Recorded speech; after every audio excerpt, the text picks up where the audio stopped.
Hey, everybody. Welcome back to another episode of Big Talk about Small Business. I'm here with my buddy Eric Howerton, who is laughing hysterically and making me laugh. Well, I mean, you're in rare form today, Mark. You're always in rare form, though. So tell our audience about what's so special about this podcast. Well, it's Halloween, and we're going to tell some horror stories from our past. Some spooky stories? Yes, some nightmares that have occurred on Elm Street. I almost bought a house on Elm Street once, and it was in such bad condition, we called it the Nightmare on Elm Street.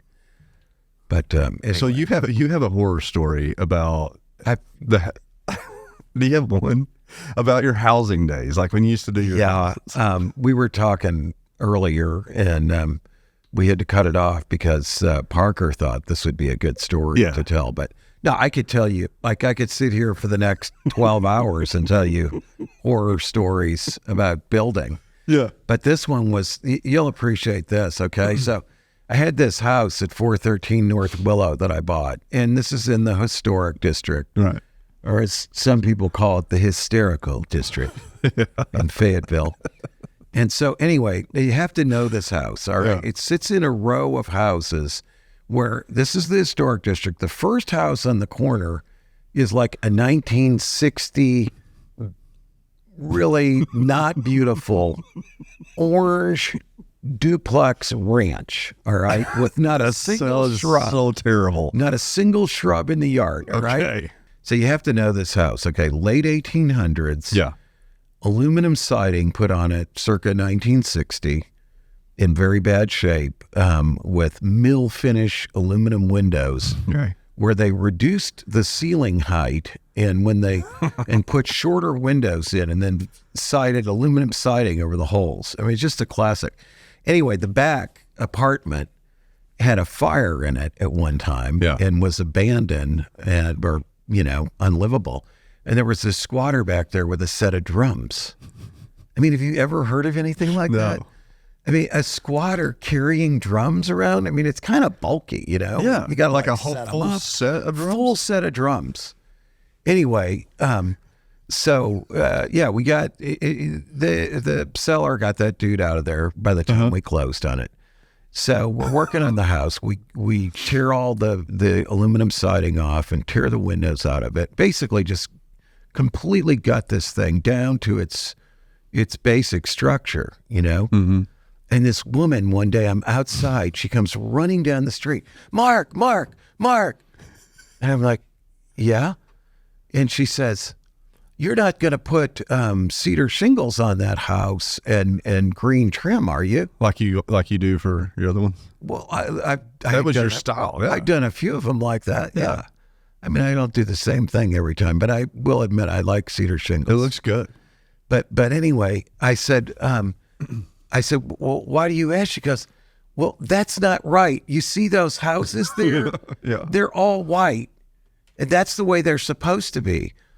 I said to her, no, really, houses really weren't painted white until the early 20th century, when America started finding its morality and leading up to to Prohibition. Right. Everybody painted their houses white to look church-like. I don't know if you know that. Victorian houses were never white, okay? Yeah. So what color were they? Just like red? The earth colors. Earth, okay. She goes, that's not right. She goes, that's not the way it's supposed to be. And I said, well, come on inside. And I showed her that when the house was first built as a 2-room shack, and then had another 2 rooms added onto it, and then another 2 rooms, and so on, I found an exterior wall with cedar shingles on it and green trim. I said, this is the way this house was originally built. No, that's not right. She tried. Anyway, that was just one experience. Another house on the same street. I'll give you one more horror story. This was a good one. A lot of these houses had asbestos shingles on them. Okay. Now, I worked in the asbestos abatement business. I was an owner in a firm that did asbestos abatement. I understand it. That's why whenever we have any asbestos, we always call in the pros. Yeah. So we had this company, it was called EPA. Okay. Which is kind of funny. Yeah. Environmental Protection Associates. Oh, that was really what EPA said? That's awesome. We had them do every single job that we had that had asbestos because they were licensed. They take it off in hazmat suits with respirators. Really? They do air quality monitoring. And then they have to dispose of it properly. Okay, it's double bagged, and then it's put in special trailers and stuff like that. So anyway, we had these guys do the exterior of this house that we just bought, tear off the asbestos shingles, which really aren't even hazardous. I mean, you're outside; they're not really friable. Friable means where they come apart, like insulation. Oh, okay. So asbestos shingles, they're solid. You know, Yeah, it's not, so if they come apart, then the asbestos, I guess, right? that's when it gets in the air. Yeah. Bring it in. Like as a homeowner, you can take your asbestos shingles off yourself in this state, but we don't do it. Yeah. We don't want any liability. We don't want to expose our workers to it. So we have these guys do it. So anyway, I'm at the other company, Zweig Group, and I get this call from, I can't remember if it was Sonia or whomever, but this woman next door called 911 because they were taking this asbestos off. Yeah. And she just went absolutely berserk. And we're like, look, that we've got a permit. Yeah. That's why we hired these guys. And she saw the people out there in the hazmat. Yeah. And then she said that they put them in trailers and you could just see the dust flying off as they went down the street. The asbestos, not true. Complete total lie. Asbestos is flying everywhere. Yeah. Anyway, I had to get her calmed down. But, those are the kind of things. We were just talking about what a pain sometimes the NIMBYs are. The NIMBYs? Not in my backyard. That's what they call NIMBYs. Not in my backyard. Like you come by a house in their yard. Yeah, like in their you're backyard. Going through with your property right now. Where it's like, I don't know why people are just so anti-improvement or anti-development. You wrote an article about that. Or no, it was like some social conversation. Oh, yeah. About an article. Yeah. Every so often I have to blow off steam on it because I've got a friend trying to build a hotel in Fayetteville right now, which is insane. The hoops that they keep making the poor guy go through. Well, I mean, just look at honestly, like it's the lack of progression and what it does to everybody in the community. You're either growing or you're declining. It's true. It's not going to stay just like it always was. Never will. And you can look at towns where they did not grow. Yeah. We've got those in like eastern Oklahoma, like it's not even a town anymore. Yeah. You know what I mean? Yeah. There's like some dude living in the store. Yeah. Oh, it's all up in the Northeast too. Everything. Yeah. I mean, it's easy to see. Yeah, you're either growing or you're declining. But anyway, we should be growing. But that's just one of many horror stories in business. My God, I could tell you 1,000. Why in housing though? Like if you bought a property like you're talking about, with the tin, and you ripped everything to the studs, basically, the foundation. Why wouldn't you just come in and doze all of it and just rebuild from? You could do that. I mean, I guess there's a couple of reasons. One, you're trying to preserve it and make it as as much of what it is, but just in good condition. Okay. So the configuration and the basic design of the place hasn't really changed. So you're trying to protect that original design. You're trying to, you want to preserve the character of the place. But truthfully, a lot of times it's cheaper to do that. Is it?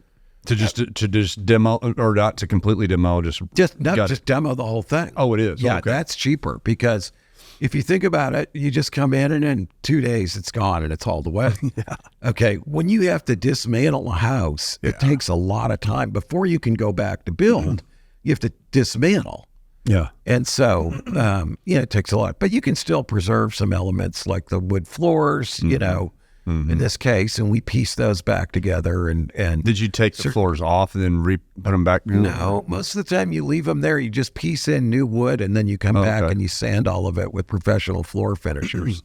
Because we reconfigured this house, we added on to it. We added new fireplaces, rock came out of the ground with them. I mean, it was a fabulous house. It was it was featured in Country Living, I believe. Oh, really? Yeah. But that one person didn't want you to do it the way you wanted. Oh, no, I shouldn't have done it like that. It was a lot better, really, with the white aluminum siding Yeah. And the 1960s Sears silver finish, tarnished aluminum windows. Yeah. I mean, always better than... You know what I like about my horror story that I have right now? What's that? Is that I can't... the way that it could work is that I could actually buy a little bit of the property and not... Right. Like just redo what's the grading on the existing. Sure. Yeah. This is where you had a problem where their surveyor staked correctly. Yeah, correct. And, right.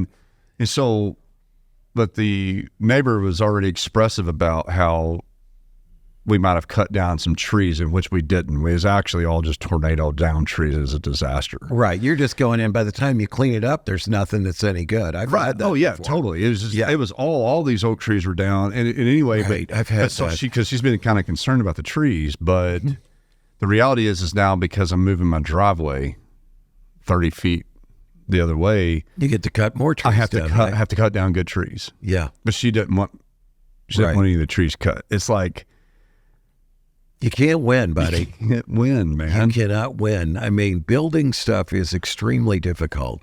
It is. Why is it got to be so hard? I just don't know. Like we talked about this in a previous episode about it's an industry of outlaws. Oh, it is. It's outlaws. It's NIMBYs everywhere. Yeah.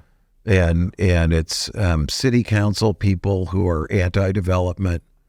You know, why would they? I mean, why? Because they represent a very small minority of people who complain a lot about the development, and they want to keep it. I had one guy once put something on social media that said it's the historic district, not the changed district.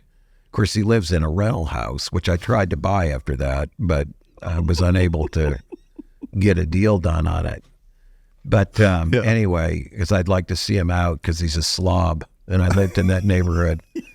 But, I mean, a total slob. This guy doesn't want me to do anything, and yet he's got like 500 pots in his front yard, all different kinds falling over. You know what I mean? He looks absolutely friggin' insane. Of course, his garage is filled with shit. His vehicles are parked on the lawn because he's got broken vehicles in the driveway, so he park what's good on the lawn. I mean, I don't know. It's typical, but... Yeah. So, I think a lot of times they're very vocal. You know, one of my theories is that the most vocal people in the community sometimes are the ones that don't have jobs or don't have businesses. Yeah. Yeah, the business people often don't want to alienate any potential customers. Sure. So they're going to be quiet about if they're smart, right? They're going to be quiet, you know. And then the ones that don't have anything to do, well, they got nothing else to do but run for city council, and they complain to city council members. And it really is the case. I don't even want to get into my theories on Fayetteville City Council, but it seems like in our area, it doesn't really represent the population. And we don't listen to our planning department, so everything goes to city council for approval, and it's just very difficult. But anyway, hey, let's talk, though, about horror stories in business. Ooh, that's spooky. Yeah, it is. You know, entrepreneurship is always only good stuff, right? Oh, yeah, totally. It's what I love about entrepreneurship is that immediately when you start a business, like you have a lot of money. Yes, of course. Unlimited funds, all kinds of free time. Yep. No boss whatsoever. Yep. Right. Take time off anytime you want. Total flex. You know, I mean, and you know, you're just like the wealth that you accumulate, like you take care of your entire family immediately, like for generations. Yeah, it's all generational wealth. So fantastic. Accrued immediately upon starting the business. Yeah. So total sarcasm. No, we know that's not the case. Yeah. So, I mean, as you and I were talking about at 6 a.m. this morning. Yeah. While we're working, right? Already. Absolutely, dude. I get up and my brain's working. Of course. Like there hasn't been... Before I get up, my brain's working. So there hasn't been a time that I haven't woken up in the morning without already so much going into my brain that like I can't go back to sleep. Like if it's past 3 o'clock in the morning, I cannot go back to sleep if I wake up. Yeah. And that's actually been happening to me like the last 10 days. It's been kind of weird. I think this is the moon. I've been waking up at 3 a.m. Dude, when you get to be my age, you can go back to sleep in a... Can you? That sounds Sonia awesome. says when it takes me a long time to go to sleep, that's 20 seconds versus like 10. I can just go to sleep like that. That's so beautiful, man. It's amazing. But when I was your age, I couldn't. I totally understand that. I had a guy a long time, reminds me of this guy. He was a client. Yeah, I went in there and I was pitching this big presentation, about doing some stuff for Walmart. And there's probably 30 people in the room. Dude sleeping. Yeah, it's like the main guy that was the owner. He was just back there sleeping, and he'd keep waking up, and he'd look at me and laugh. And then he'd go back to sleep. You sure that wasn't me? No, that's when you said that. It reminds me of because then after he's like, "I'm sorry." He goes, "It's not anything against you. I can fall asleep anywhere, anytime." Maybe that's why I got to keep moving. It's like if I don't, Sonia's always like, "God, you get your activity goal already." For the day. It's always tracking you on that Apple Watch, right? But no, I keep moving, and we like work. I mean, you can't, like you said, I think in one of our prior episodes, if you're an entrepreneur, it's not a matter of it's the way you are. It's your life. It's your personality. And, but anyway, let's go back to horror stories. Okay. Why don't you tell one that you've had over the course of your career? Man, there's been a heck of a lot. I mean, a lot of our stuff is like, so we got a good one. So we had one client that came in and way early on in the business that, was talking with me and wanted a website that was fairly sophisticated at the time. There was no easy punch way to do it. I mean, it was custom programming and stuff. And so I sold it to her, and we were really early on. So, I mean, it was a good deal for us. And we started getting into it, and, client was pretty demanding, and we were, pretty short on resources and stuff, but it ended up being just a very complicated project that turned really south quick. And like we weren't getting it done in time, and, they were coming back with more changes. That it was scope creep city, man. Sure. Yeah. Scope creep. Oh gosh. Yeah. Right, which is the worst. It is. And I mean, when you're a new business, if you let them have it inched, then they're going to take a mile, dude. Okay. And when you're starting up your new business, you're giving miles, not inches. Yeah. Because you need that cash flow, you need that sale. So anyway, we get into it. But I remember my co-founder, he would slap me if he was here. But we were sitting in the conference room, and the client came in. They had their wits in, and they were complaining and stuff. And he goes. He just stopped towards the end of the meeting. He's like, you didn't pay us enough for what we're worth. He was a little dry and direct, was he? Very dry and direct. And I just kind of remember looking at him going, you never say that. Never. I was just talking to him the other night. Yeah. Is he doing good? Yeah, he's okay. He's good. Oh, that's good. But and I was like, okay, I was like, hey, so anyway, let's go ahead and end the meeting. Like, man, I had to go outside with the client. I'm like, hey, listen, he didn't, he's the guy we keep in the back room. He's the tech guy. He's the businessman. Yeah. He's the smart finance guy, and I'm the, I was like, he didn't really mean it like that. Because the worst part is then it just snowballed, and I would see him at gas stations. It was weird because I'd always run into him at gas stations and airports and everywhere I was going. You kept seeing this client? I kept seeing this client after that meeting, and I'm like, dude. We ended up having to make pretty good on it. I mean, I think that everybody kind of went on that, but I don't know. That was my horror story. That sounds pretty bad. I remember. I don't know if I ever told you the story. If I did here in this venue, forgive me. Okay. But it's a great story. Sure. So it was right after I started Mark Zweig and Associates, which eventually became Zweig White and then Zweig Group today. So it was just me, okay? And I had this opportunity to do some work for a client, and it was HR related. I'd just written a book for John Wiley and Sons on human resources for the design industry. Which, by the way, I've always been fascinated how you can take the worst subject of human resources and make it sound like it's a great book. Well, or like it's a good story. I've read some shit like that. It is an important topic, really. It's completely important. But greatly misunderstood and misconstrued by HR people everywhere, which is why they're oftentimes hated. Yeah. And the least paid C-level managers. Are they really? Yeah, they make less than heads of marketing and finance, accounting, IT. They shouldn't. They shouldn't. I mean, it's really an important job. But my theory on that is they're overly focused on liability reduction. Yeah. And management gets sick of hearing bad news, and therefore they shoot the messenger. And really, they need to be focused on other stuff like recruitment and retention and development, more than just, this is going to get you in trouble, this is illegal. Yeah. Management just doesn't want to hear that. Right. Right. But anyway, so I'm just setting the stage, though, for this. So I got this client. He wants me to, early on in my consulting career, I would put in HR programs inside AE firms that never had them. So I talked with this one company and got the CEO and his assistant. And anyway, the CEO, I talked to the assistant, and the CEO was going to call me, and I knew we set up a time for him to call. And so I had a 2-line phone set up in my house. I started for 30 days before I moved to an office, which was, by the time we had the meeting, I was actually in my office. But this is in the house, okay? And so I said to my then wife, like, I want you to answer the phone, okay? And then put them on hold, and then I'll pick it up, and it will sound more like a bigger company.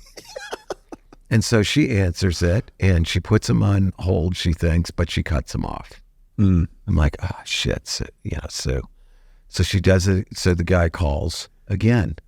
She puts him on hold and cuts him off again. Just looking incompetent now. The guy calls the third time. This time she says to me, oh, my God, I just cut him off again.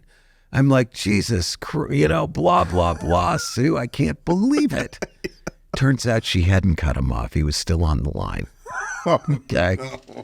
So then when he comes to my new office the next week or 2 weeks after that, he comes in, never met this guy. The first thing he does is shake my head and say, good to meet you, Mr. Human Resources.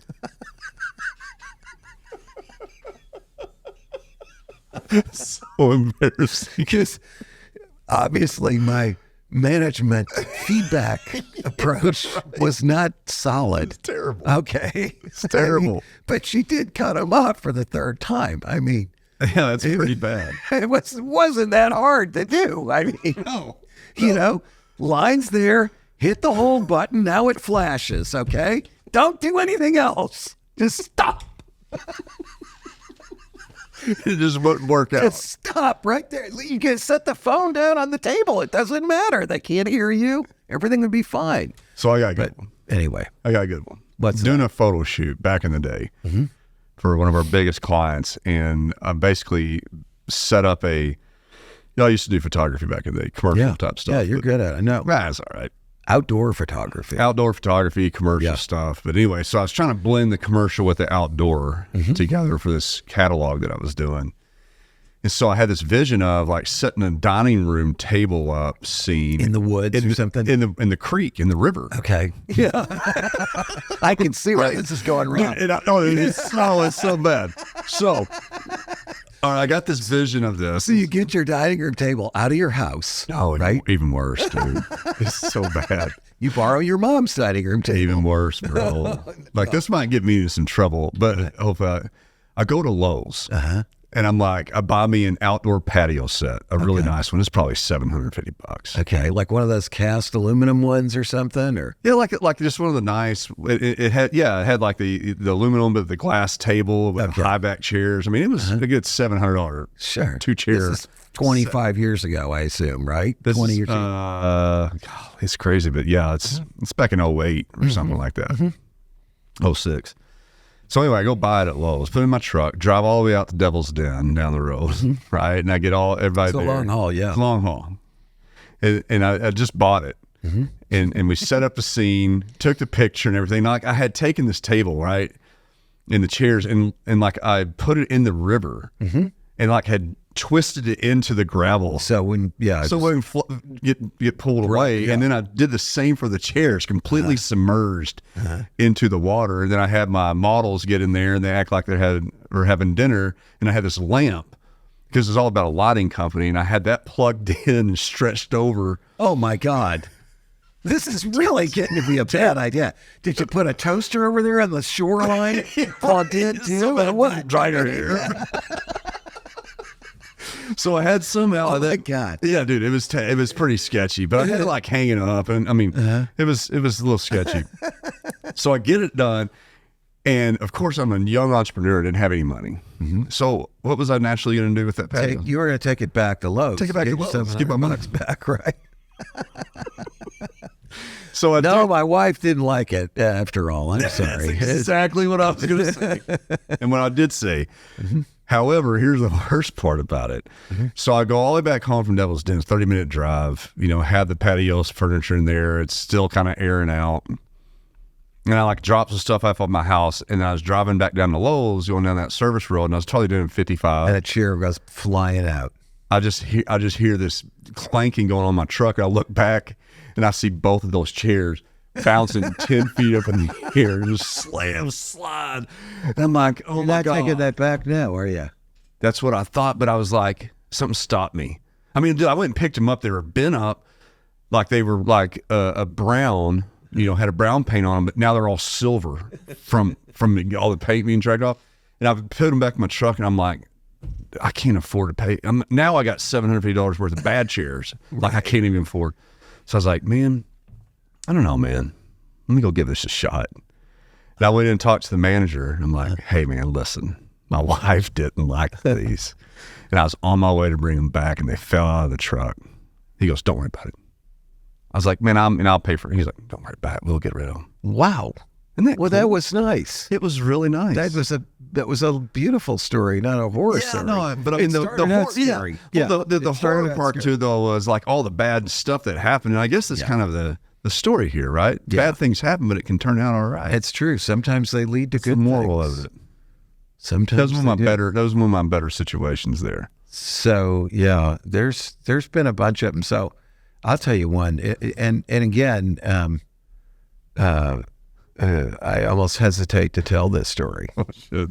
Okay. That's no bueno. No. I don't know. I'll tell this story. I'm not gonna get into that one. It might be a little too much for people, for our listeners. They can't handle the truth. You want the truth? No.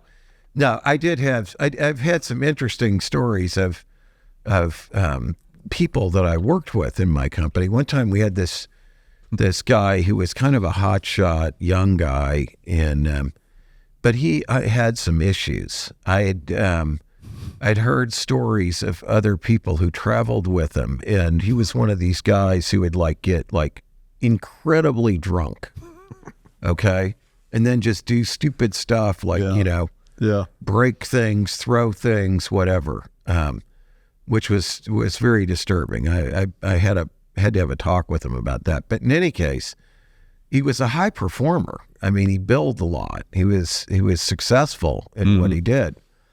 So one day, and he had a company car. He was an associate. The associates at that time had a small amount of ownership in the company.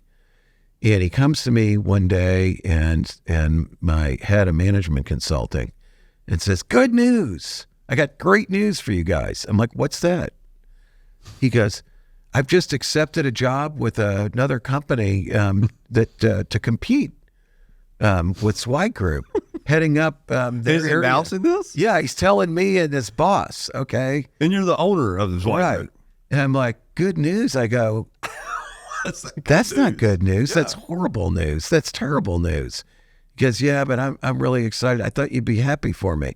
I said, "Give me the keys to the BMW and get your shit and go. Call your wife because you're going to need to get a ride home." Yeah. And we all sat there in the conference room because I called a meeting to tell everybody that he was no longer with us. And he sat out on the curb looking rather forlorn, waiting for his wife to pick him up in the Camry. But anyway, I was pretty harsh back in those days. Yeah. Speaking of, I was thinking of a horror story I just had about being harsh, a little too harsh. I've learned from. Yeah, I have too. Mellowed out. What did you do that was too hard? Yeah. So I went on a rampage one day. We probably had, I don't know, 20 people on our team at the time. This is many years ago. And I said, hey, listen, there's not enough productivity going on in this company. Mm-hmm. But I think that some of you don't want to work here. Mm-hmm. And if you're not ready to work, then you need to put in your notice. Like, y'all need to go along get. And there was quite a few. She said, here's my notice. How many turned their notice in? It's probably 4 or 5. I mean, it was. Wow. But, I mean, I that was pretty harsh. Mm-hmm. And obviously, but I think the reality long term is actually is probably pretty helpful, because actually the people are like, I really appreciate you saying that, because I haven't been really doing much lately. It was weird. It was weird. And so it's kind of a. Sometimes you have to do that, I think. Yeah. Get real. Yeah. I mean, so you could be the nice guy all the time, but if you just every once in a while get really tough, mm-hmm. then at least it shows that you can do that. Yeah. It's true. I think it might be more effective than just being tough all the time, mm-hmm. or just being a pushover all the time. Yeah. So, do we have enough time to talk about work ethic? Yeah, let's go back to work ethic. So speaking of like 6 o'clock this morning, we were texting back and forth about today's show, and I was like, man, we should talk about work ethic a little bit. Yeah, let's do. What do you want to say about it? Well, I think that I've been thinking about this lately, and I think that a big part of, because I would say that entrepreneurs, like true entrepreneurs, like are relentlessly working. Mm-hmm. But what is that? Like, would you call that work ethic? I would call that a strong work ethic. Yeah, sure. But that's kind of like the result. Because what really I think it is like, it's if you don't have vision in what you're doing, if you're working just to work or work to get paid, you'll get tired. Yeah. And then your work ethic diminishes over time. Yes. And the next thing you know, you're coasting. Right. I agree. And I think that that's I think that that's why, like, when folks will talk about, like, I'll have stories in my office and stuff from people, that will tell new employees that I haven't even met that, like, you might get an email from Eric at 2:30 in the morning. Yeah, I don't see it's a problem, but I don't see it's a problem either. I could never understand that. First off, turn your phone on silent. And secondly, I didn't see you had to answer me at 2:35. Why can't I send it to you at 2:30? I'm done with it. What should I do? Like, I'm going to set an alarm. I'll send it to them at 8:31 tomorrow, because that's when they report to work. I never bought that. What is that? I don't know. I guess complain about me doing the same thing now. So I totally. Oh yeah. Absolutely. Well, I've had people say, like, no, you can schedule it to send later. I'm like, why would I do that though? I want it to be the first thing. Right. I send it. They can respond when they want to respond. Yeah. Right. Yeah. I want them to respond fast, but they can't. What's your patience level like? That's a lot better than it used to be. Is it? I'm a lot more forgiving, and I'm a lot more patient. But I am still obsessed. My obsession for doing things and making things better, or living up to my commitments, or doing everything I can do to make something work, it's not diminished at all. I don't think so. So like on the work, on the work ethic part, it seems like to me, just like you do keep driving on, and I feel the same for me too. Like I actually feel like that there's less, like, because there's less and less time in life, maybe that I'm wanting to get more and more done. And as the sand starts to kind of go down to the other side, like the sands of an hourglass, these are the days of our lives. Do you remember that? There was a soap opera, Days of Our Lives. Yeah, I remember that. I just don't remember the beginning. That was the beginning. They would watch their stories. Well, now it's getting to be about 1 o'clock. I better go watch my stories. But no, so you feel like the less time you have, the more that I want to get accomplished before, like I'm becoming more conscious of that, I guess, that sand dripping down. Yeah, I understand. Figuratively speaking. But I think that's another driver of working. Yeah. Like, I don't know. Do you think you can teach people to be like that, or is that just some kind of innate characteristic that they have that maybe they developed as a child or something? I don't know. I mean, I think that's one of my arguments on like teaching entrepreneurism, or this thought of teaching it, right? Or the kind of the bubbling up of educating it, I guess, in a way. Mm-hmm. And because I don't know that you necessarily can teach that, I think like you can't teach to be able to see something. Yeah, there's a lot of stuff we can teach, though. No, totally. Like totally. Business practices, all that kind of stuff. Yeah, they could have a high motivation level. Totally and could. Not be able to direct that appropriately or make bad decisions because they don't have a good decision-making process or any number of... But you can't teach that one little... So I hear what you're saying. Because I could have been accelerated.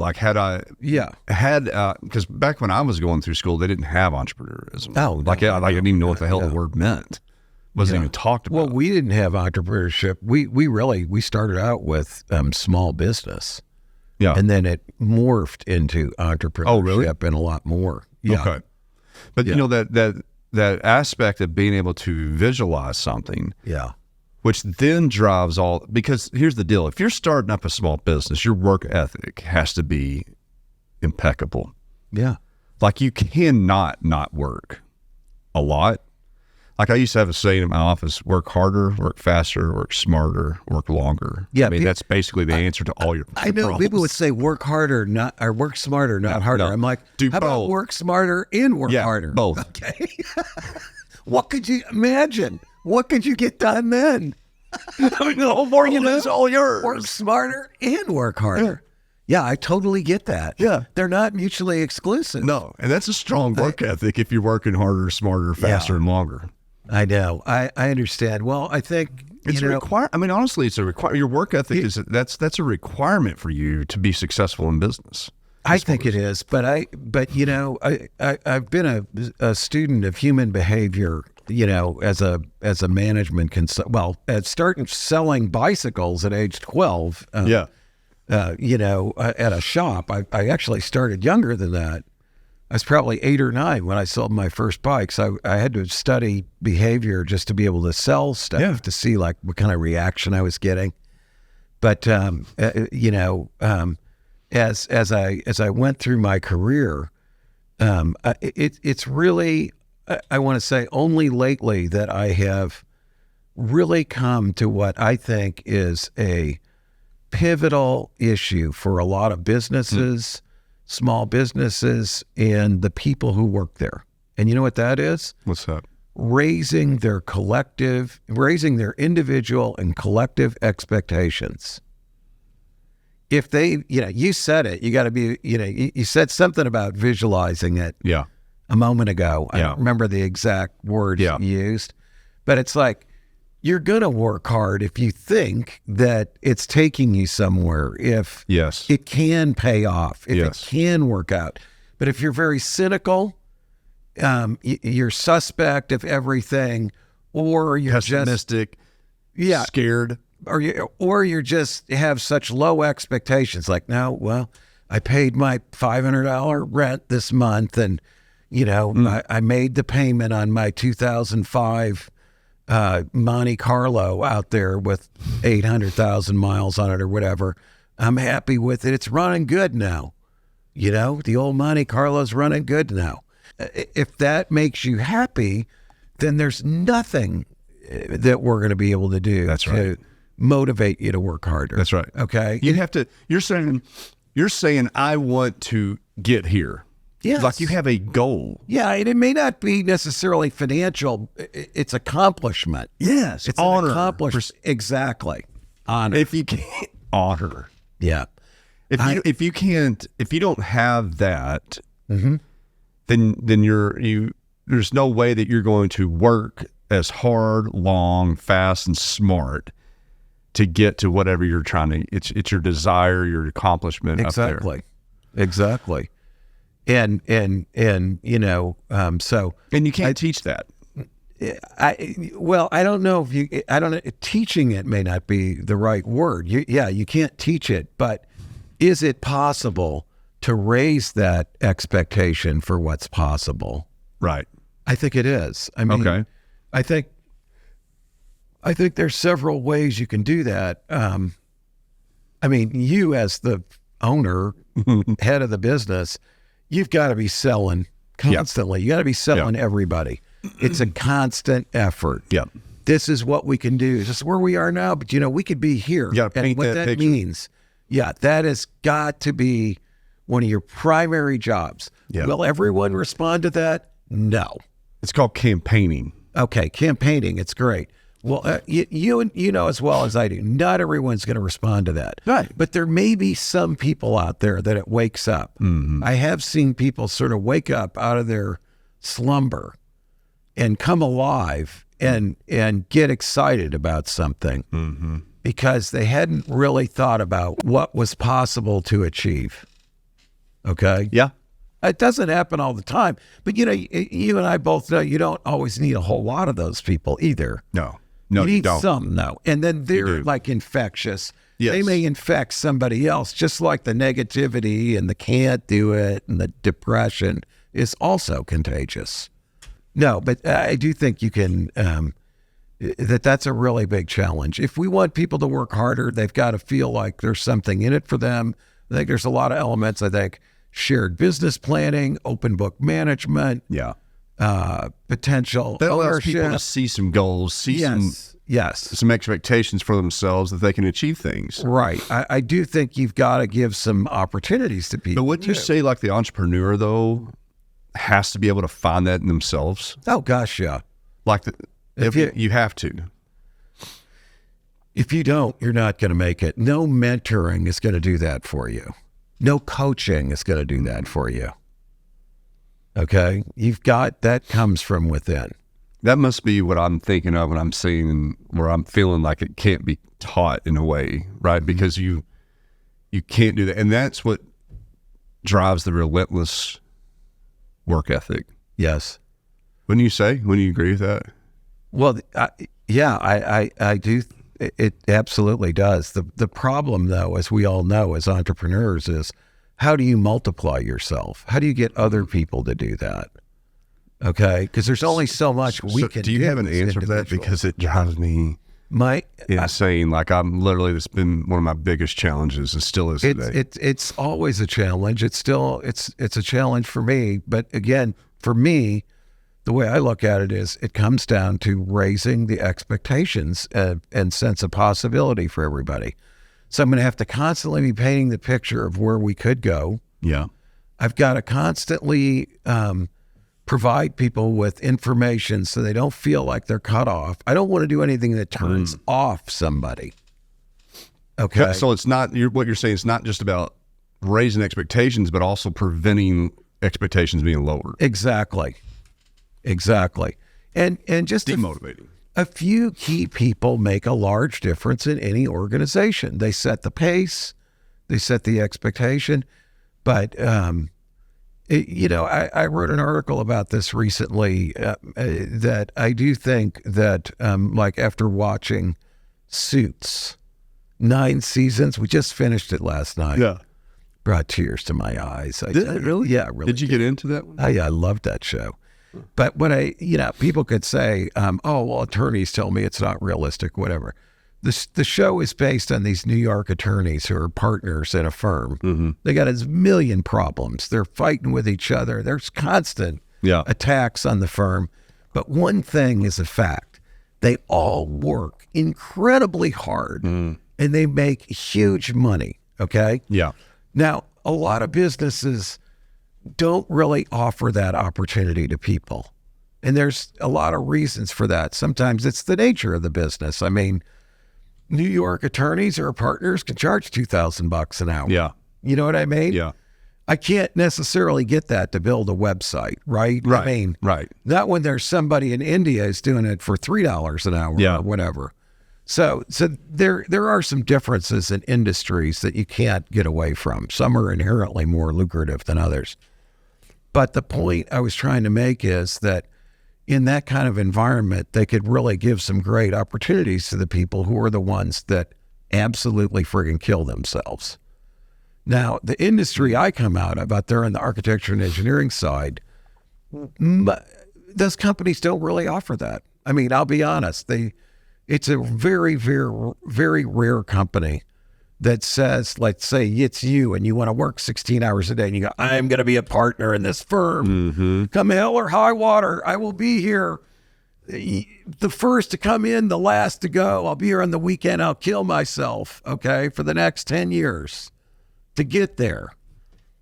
They don't really, if you did that, you would be doing the same thing as the dude who gets up, comes in at 8:30, has a cup of coffee and farts around till 9:30. Yeah. And you know what I'm saying? Yeah. We level everybody out. We don't really provide the opportunity. The outliers. We can't deal with the outliers, okay? We drive them out systematically over time till they have to start their own business. So how do you accommodate for that, though? How do you structure a small business to give them a pathway give those outliers a pathway to success, right? Well, I think you've got to do a lot of things differently. Like big companies, once a year pay raise or review. You may have to give people raises more often than that. So sporadically. So I'm going to pin on that real quick because we've been taught a lot of times as entrepreneurs, we get taught by what we see, read, right, other big companies do. Other big non-entrepreneurial companies. Exactly, big corporate ones that actually don't want a lot of outliers. Right. They basically morph into government organizations. They have all the characteristics of government organizations given enough time. Yeah. That's what I think. I think once you get to a certain size and the structure becomes all-encompassing, that there's, as you said, they don't want outliers. There's no way to deal with an outlier because we look at everybody's pay once a year. We've got a raise increase budget of 5%. As a small business entrepreneur, you don't need to play by those rules. No, but you really could really magnify your success by having outliers around with you. Absolutely, and you want to encourage outliers. I think. I was just talking about this earlier at lunch. You know, I mean, don't you think that's true? Yeah, man. I was just actually saying this exact thing at lunch. I was like, I'm not surprised. I need to. I was like, I will be excited as hell when I walk into the room and I got you and two of your other team members in here thinking about the business, coming together with solutions, and I am part of that team. I just want to be part of a team like that. Exactly. A team of champions. Yeah, and you don't need to be the leader and the god. I want to be. That's what I want to be part of a team that leads. I'm with you. I'm 100% freaking wolves. Man. I'm 100% with you. And so, you know, there's ways you can sort of find out who those people are. Like, are they the ones that are sending you the emails at night, or do they shut down? What do they? Do they respond? Sends me emails at 2:30 in the morning. Mark. Even at That's 10 why o'clock. I like hanging out with you. Okay, even 10 o'clock. You're crazy, man. I love it. I love you sending me emails at 2:30. You know, you're doing something. I'm like, man, I'm behind it. I'm like, Marcus Weiger's in. I'm in. Well, because I'm committed. I don't know what else to say. I'm committed, and I hate to fail. I don't want to let anybody down. I have a really strong need to. I want to protect my reputation. Yeah. I don't want to see that go down the toilet. Right. So there's a lot of heat on. You feel responsibility. You know. In any organization that you're involved in, if you have a role, I've always taken that responsibility real seriously. Oh, absolutely. If I felt like I wasn't doing that, I'd want to get out of it. Okay? That's right. I've had that. I've had good gigs as board members or whatever at companies where... So boring, huh? It was too boring. I didn't feel the love. I didn't see the chatter. And it's not... It's emotionally draining. So to close this up, we got to balance, but so you gave one example of how you can encourage the outliers by having more than one raise every year. Right. Open book management. I think that's another one. Okay. I think being able to sell ownership to key people, sometimes that's one. Sometimes that's one. Yeah, okay. Sometimes. Give him an opportunity for equity. Yeah, or even if it's options or phantom equity. I mean, there's a lot of different vehicles you can use, okay? Profit distributions in accordance with the whatever the metrics are that you're trying to track. I mean, those are all things that contribute to feeling like an owner and benefiting as if you were an owner, right? So I do think that psychological ownership is really important. So what's kind of cool about this combo, I wish we had more time. Maybe we can talk about some more, because I think what a misconception that I've had as an entrepreneur in a small business is that I have to wait until my company is big enough to offer those things. When reality is, that's because that's what corporations have taught us, right? But in all reality, I should be I should and could implement those right out of the gate. You can to find my outliers, right? Like, because what you want to do is you want to set something up, that somebody that's got some hunger. Well, that's the whole idea of entrepreneurship. You want to be able to build it and then get out of it. You're never going to be able to get out of it if you can't have that replaced.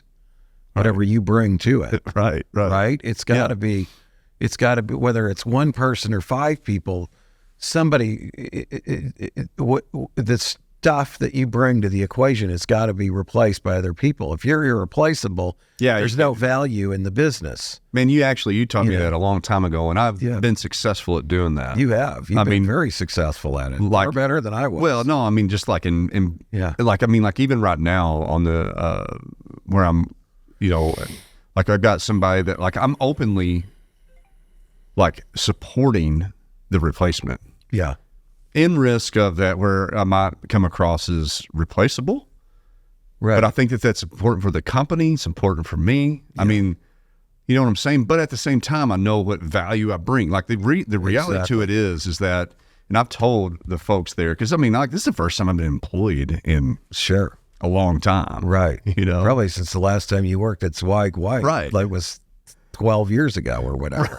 Right. Yeah. Yeah. And I'm like, and that was a short stint anyway. And it really wasn't employed. I mean, Then you became I was an outlier with you, right? Then you became somebody we did business with. I mean, it's like, right. There was an outline. It was just a stopover in a way, but but it was good. Freaking fantastic. Yeah, it was great. But I've even expressed, it's like, the day that I feel I don't bring value to this company, I'm going to let you know, because I need to be out of here. It's always been my zero philosophy. Chance in hell that I could ever be taking. I don't take from things. I give to them. Right. Because if I was sitting there taking, dude, I would be depressed. I would be depressed in a week. Yes. If I wasn't providing value to whatever organization it is. I'm totally with you. It's a need. You would feel like you're wasting your time. Yep. You wouldn't have your full energy level that you would normally have. The biggest thing is I'd be stealing from other people. That's what I don't think that people realize, because if I'm over here sucking up the air and the money and the resources, and the resources, right, and I'm not playing my part, then you're being impacted indirectly by me, because there's less money to be paid to you to progress the company. Yes, absolutely. I think it's blatant thievery. Yeah, well, damn it, you and I 6-shooter thievery, different, like cowboy stuff. Yeah. Draw. All right, Bart, I'm going to get you. What was that out of Christmas Story? Black Bart, whatever it was. But anyway, so yeah, I get it. And that's, you and I are different in that way. It's really important to us to spend our time doing stuff that we think is valuable and that we find rewarding. Yeah. It's not money necessarily either. The camaraderie, if you can find those other people, that it's like 1 + 1 = 5 there. Love it. Okay. I mean, my buddies over there in Goshen, and that's, I have a lot of that there. There's a couple of those cats over there, man. Yeah. Just freaking brutal. They're just into it. Outlier. My wife just has to say, like, okay, enough man love for the night. You got to tell Grant good night, because, you're being invigorated. We just keep going. We just keep going and going and going. We're talking about work the whole time. Yeah. Right. This is exciting. Yeah. It's exciting. There's possibilities. There's things we can do. There's things we can do better. There's things that we can do that we're not doing now that would be fun. There's, there's ways we can make other people's lives better. Yes. Yeah. Markets you can steal. Yeah. Competitors you can crush. Don't act like you don't think it. All right, man. I have to go. Okay, buddy. Well, hey, it's been a great time talking with you. You too, man. This has been another episode of Big Talk about Small Business. Hope y'all enjoy it. Thanks, everybody.